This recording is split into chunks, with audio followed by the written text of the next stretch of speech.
Guys, ayan. Isa kami ng para sa munggo. Ayan. Ito ang aming munggo. Napakuluan na siya. Ayan. Halo siyang buto-buto. Mamaya.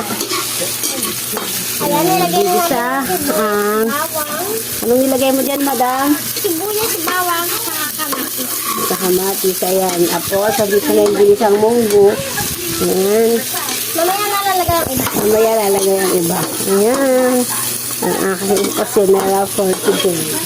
Guys, ayan. Tapos sinalo na natin yung munggo sa sibuyas, kamatis, at ano ngayon, lalagyan ng nor. Kunin mo yung betchin din nga. Dito, oh. Lalagyan siya ng betchin. Ayan siya. Natira pa sa kamay.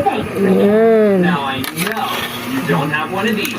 Ayan siya. Mayroon siya mga buto-buto, Now our guys. shoes always get sucked up when you vacuum. Quote from Tutok mo. Yan. Lagyan na namin na chicharon. Ito ang munggo. Ayan. Mamaya buto-buto. Tapos na ang malunggay.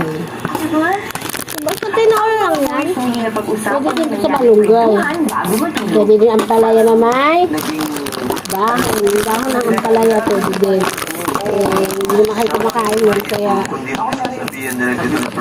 malunggay na lang. Masustansya. Tutok mo. Ayan. Ayan po ang ating munggo for today. Buti kumuha ka na maunan doon. Ayan. Ako kaya. Antayin na natin siyang umulo para maluto-luto ng konti ang Ako magkaya. malunggay. Okay. Bye-bye. Ayan guys, ito na ang finish product. Kain na tayo. Yun lang. Bye-bye.